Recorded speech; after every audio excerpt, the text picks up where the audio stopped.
Happy Computer Science Education Week to all. Today we're going to be designing an acrylic snowflake using Inkscape that we'll be cutting out on the Glowforge. So I'm going to share my screen so that you can follow along.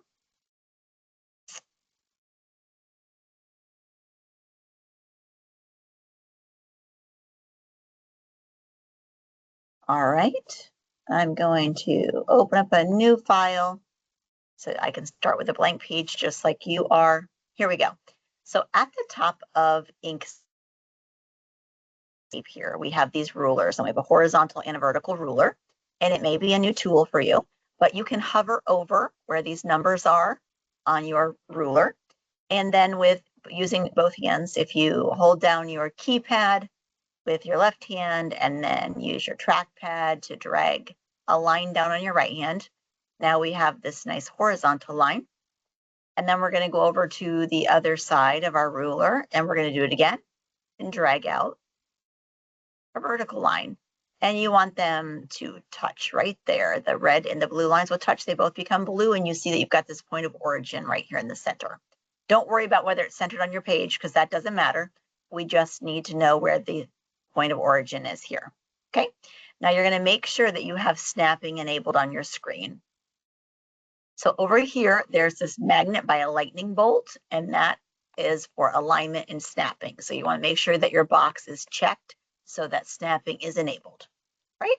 So our next tool we're going to use is over here on the left-hand side of our tools. We're going to choose the pen tool. I'm going to select it. And now that we have that snapping enabled, you can see that that handle is attaching to our line that is across the page, our vertical line there. And I am going to just click, and I'm going to make this little triangle here. So I'll click again at the bottom of that line, click to the center, back to the top, and click twice. It will close up our shape. So now you'll see that you've got that triangle there. All right, we don't need any stroke on our triangle. So I have a green triangle. You can make it whatever color you want to for your, this is going to be the snowflake. So you can change the colors just by selecting color palette on the bottom. Now that one's blue. I'm gonna make it a nice dark blue so it's easier for everybody to see.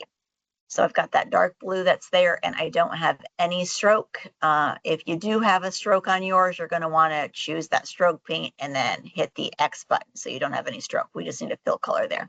Okay, so we still have our pen tool selected, which is what we need. I'm gonna draw another shape, just something quick and simple. I don't know, some sort of polygon here. There it is. And I'm going to change the color of it so that we can see it. Let's do a nice green. And with this snowflake, I'm going to go back and turn my snapping off. It's a little bit easier to work with these if I disable the snapping. So I'm going to rotate this a bit. Now this reminds me when I was in school as a kid, we used to make paper snowflakes for Christmas, but instead of cutting with scissors this time, we're going to be cutting these shapes out. So I'm going to Control D so that I can duplicate that shape. And I'm just going to move it down my keypad a little bit and Control D again to duplicate that shape. I'll make another one. Move it out a little bit. Another one.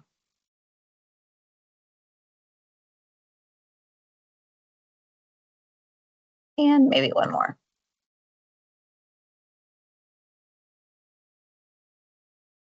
I'm going to move this second one up a bit so it looks a little more evenly placed. Doesn't really matter though. You just want to make sure that you do not have your shape go all the way across that center line, because that would cut part of your snowflake off. All right, now that we've got that there, you're going to be selecting one of your shapes, one of the green shapes, and then your snowflake each time. And you're going to go to path, and we're going to choose different. So that's going to cut that out for me. So again, I'm going to hold down Shift to select another one, path, difference, hold down Shift, select the next one, path, difference, hold down Shift to select two shapes at a time, path, difference, hold down Shift, path difference. We've got one more to go. Hold down Shift to select them both, path difference. Okay, so now we've got part of our snowflake. So what we're going to do next is use the path effects, which also may be a new tool for you. So all the way over on the right-hand side, you're going to see here that there's path effects. Make sure your shape is selected. Mine is. I'm going to click path effects. And in this menu, and it depends on what version you have of where they're located, so you might have to look for just a minute, but the first one that you want to pick, the first path effect we're going to use is mirror symmetry. So I'm going to click that now, and look what happens. So now my snowflake has a symmetry that was mirrored right over the first part that I cut there. Okay, so we're going to add another path effect, and this one is right under the mirror symmetry, and it's rotate copies. So I'm going to rotate copies of this. Look at that. So the default for this rotate number of copies is 6, which is great because most snowflakes are 6-sided. They're hexagonal. So that's what we want. So we've got that. We rotated our 6 copies. It looks really pretty cool already, but we're going to do a little bit more design work to it. Okay. So I'm going to, with my shape selected, I'm going to go over here to the left-hand side of my menu and select the node tool. And you're going to notice that it opens up all of these nodes here. This one in the center is the one that I'm going to use first. So I'm going to select that center node, and then I'm going to drag it down to open my snowflake shape. Look at that. You can move it around. You get it looking the way that you want it to look. That looks really cool. I'm going to go for that one for right now. Okay, I'm just going to click off so you can see what we did there. This looks pretty awesome. You could be finished right now. This could be your snowflake. It looks amazing. It'd be beautiful if you engraved that on some acrylic to hang it on a tree for somebody. But for those of you that want a little bit of a challenge, I'm going to add a little bit to our snowflake. So I'm going to go ahead and select our shape. And you see all these nodes here.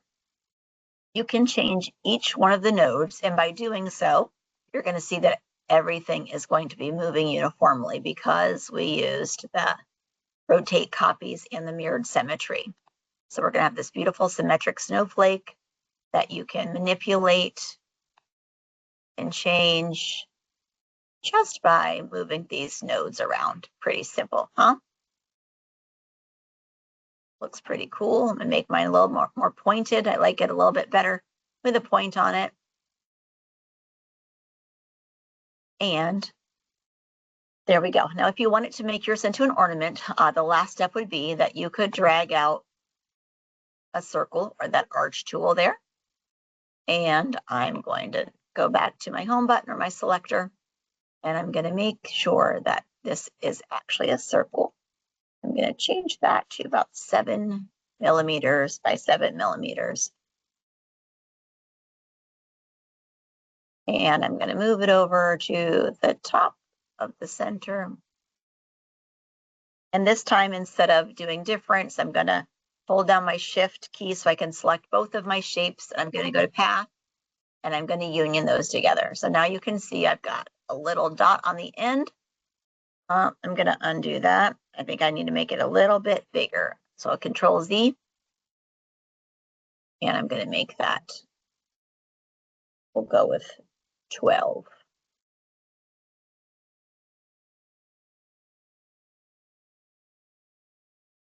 Oh.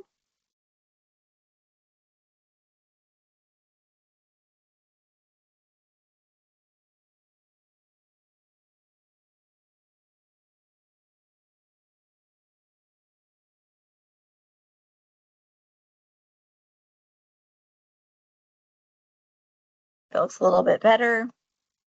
Select both shapes, Path, Union. Okay. Now, one more thing is we got to make a hole in that so that we can have a spot for our ribbon or our string to go through. So we'll make one more circle. This time our circle is going to be 5 millimeters.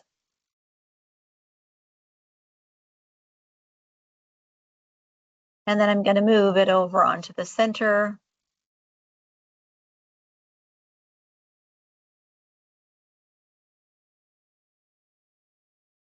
If it's hard to see because it's so small, you can use the plus sign on your keypad to enlarge your screen. And I somehow changed my circle.